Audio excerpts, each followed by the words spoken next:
Hello Sudhir, can you hear me? Just give me a thumbs up in the chat if you can hear me.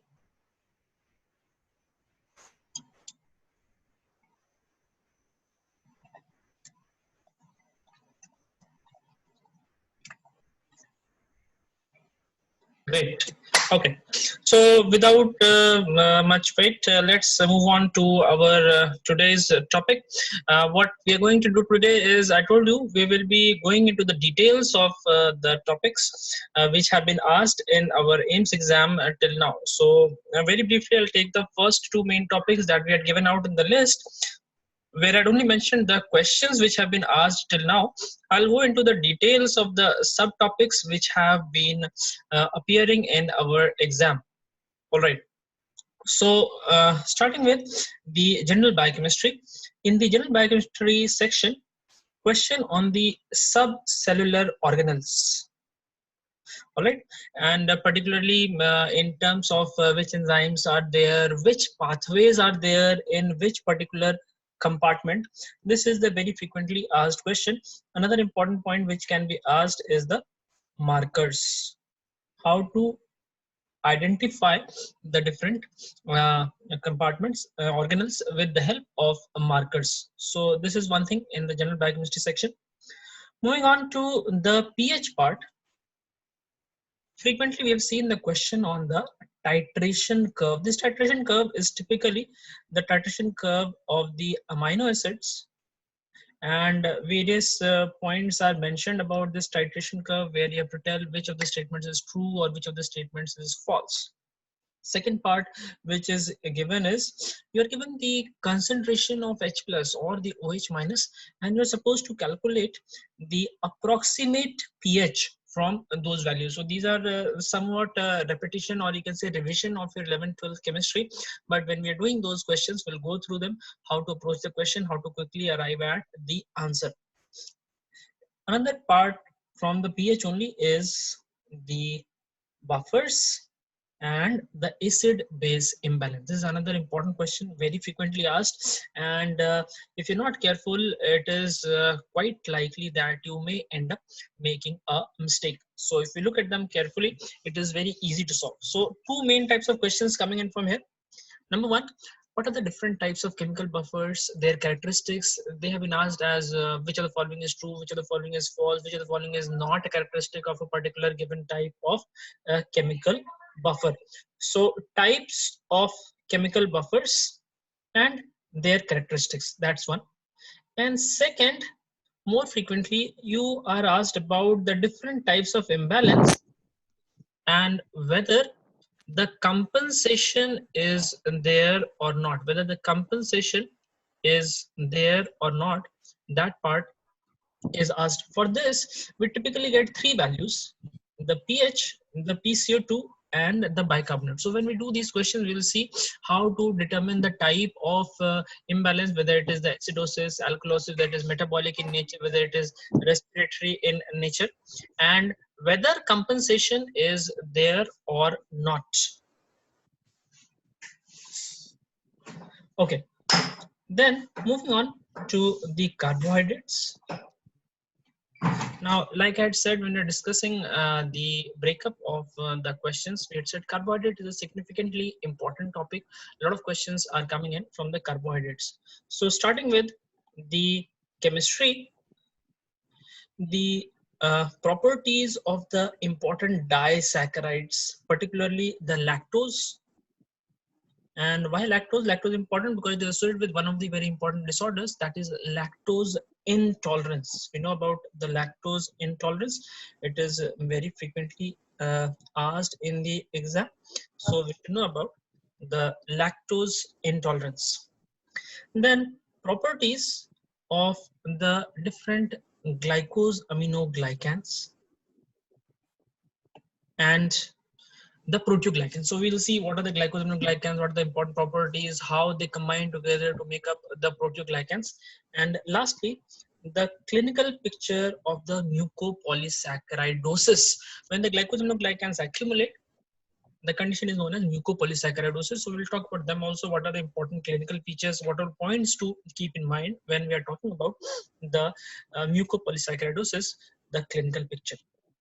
Moving on to the metabolism part. Most important, by far the most important is glycolysis. By far the most important is glycolysis, no doubt about that. Let's see what all points you should know. First of all, the energetics. Now, energetics of glycolysis is very special because in different types of cells, in different conditions with different fuel, and in different cells, different amount of energy may be produced during glycolysis. We will see all this when we are discussing the energetics of glycolysis. Then specific question about the different enzymes, which is the rate limiting, which is not rate limiting. And lastly, the regulation, which of the enzymes is under hormonal regulation, which is under allosteric regulation, which is under feedback inhibition, which is showing feed forward activation. So all those questions are being asked in the glycolysis in the AIIMS exam. Then we have what is known as the bridge or the link reaction, where the pyruvate is converted versatile coenzyme A. And two very important questions coming in here. First, about the enzyme complex PDH. Now, PDH is a very important enzyme complex. It is made up of 3 enzymes and 5 coenzymes, wherein multiple vitamins are required. About 4 different vitamins are required. So, very, very important and frequently asked.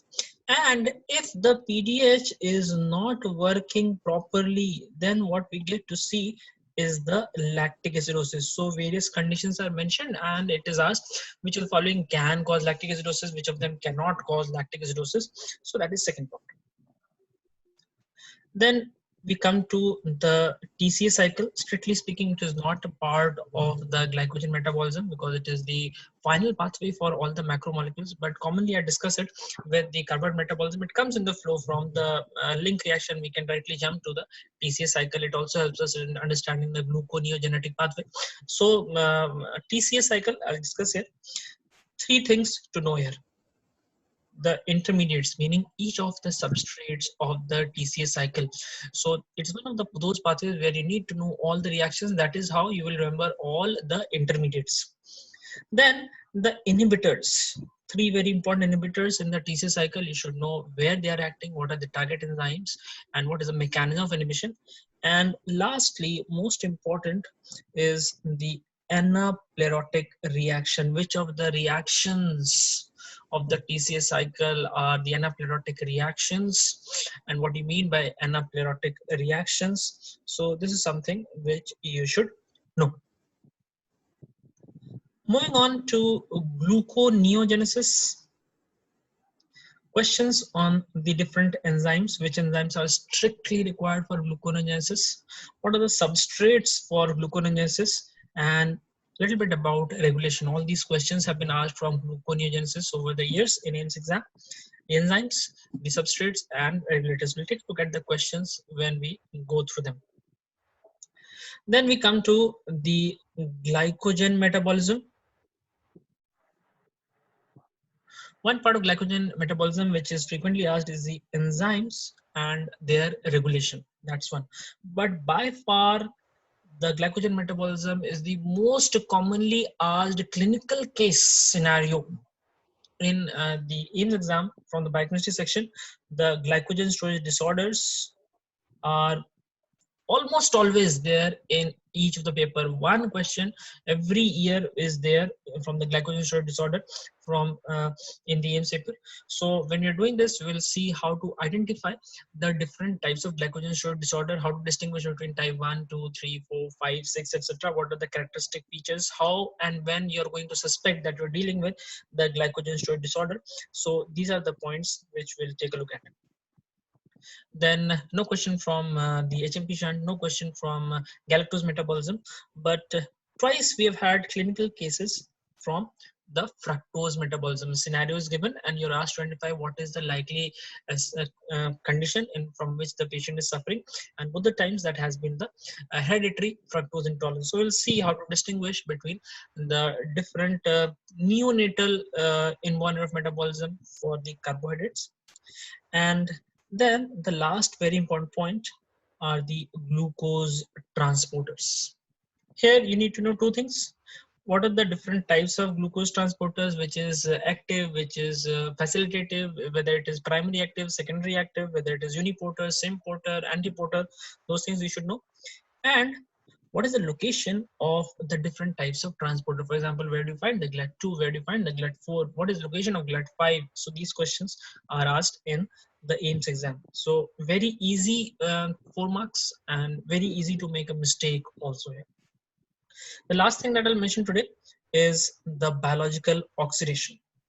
Now, biological oxidation is something which is very daunting to most of us. We think, oh, it is so fundamental, in-depth biochemistry part that it's better left alone. But if you are intelligent, if you do the selective analysis of the topic, from the electron transport chain, what we need to know are the components of the complexes, right?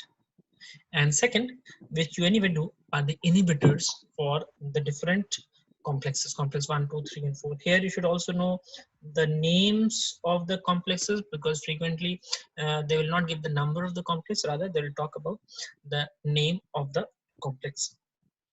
So these are some of the topics that I have mentioned today. In the detail, I have gone from which subtopics are being asked in the exam, so that you know where to focus, which parts you can just glance over and go ahead. Tomorrow and day after tomorrow, we'll discuss the remaining topics and go into the depth, the subtopics coming in from these subtopics. Okay, so that is all for today. Sudhir, if you have any question, I'll take them. Otherwise, I'll sign off from today, and tomorrow again we'll meet at about the same time. I'll drop a message or a mail when I'm about to start. Any questions, Sudhir? Sir, is there going to be two-liner, one-liner questions or paragraph-based questions in biochemistry names? So for the biochemistry question, if it is a clinical case, see some places have mentioned clinical case, for example, the glycogen storage disorder, the mucopolysaccharidosis.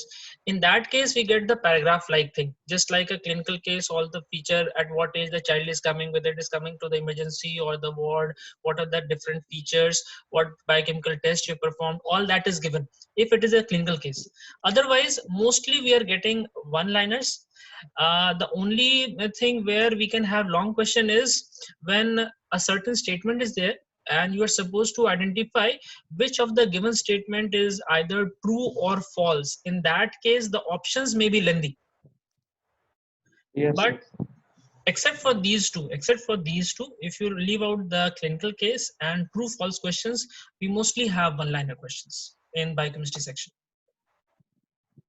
Thank you, sir. Okay, so we'll sign off today and meet again tomorrow. Thank you very much, Sudhir. Take care. Bye bye. Stay safe and good night.